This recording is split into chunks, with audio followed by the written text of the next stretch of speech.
సంగారెడ్డి జిల్లా రాయకోడ్ మండల కేంద్రంలోని దేవాదాయ ధర్మాదాయ శాఖ ఆధీనంలోని భద్రకాళి సమేత శ్రీ వీరభద్రేశ్వర స్వామి దేవాలయం హుండీ ఆదాయాన్ని ఈరోజు జిల్లా దేవాదాయ శాఖ అసిస్టెంట్ కమిషనర్ శివరాజ్, ఆలయ కార్యనిర్వహణాధికారి మోహన్ రెడ్డిల సమక్షంలో ఆలయ పూజారులు, సిబ్బంది, గ్రామస్తులు లెక్కించారు.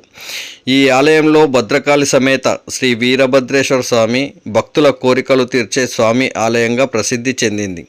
ఈ ఆలయానికి చుట్టుపక్కల రాష్ట్రాల నుండి భక్తులు అధిక సంఖ్యలో వచ్చి స్వామివారిని దర్శించుకుంటారు.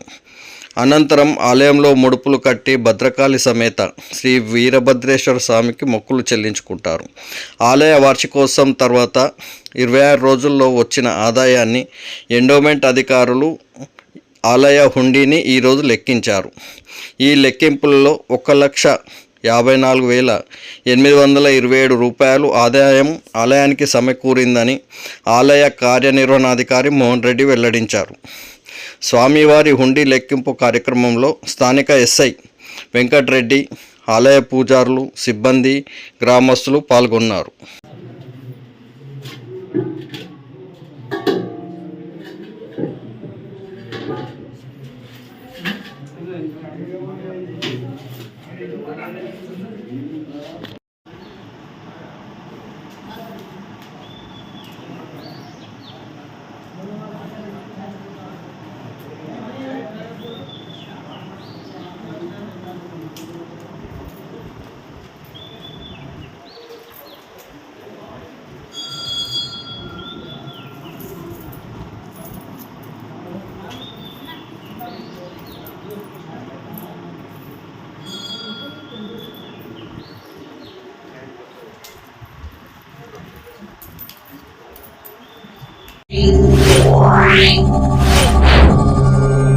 Wow.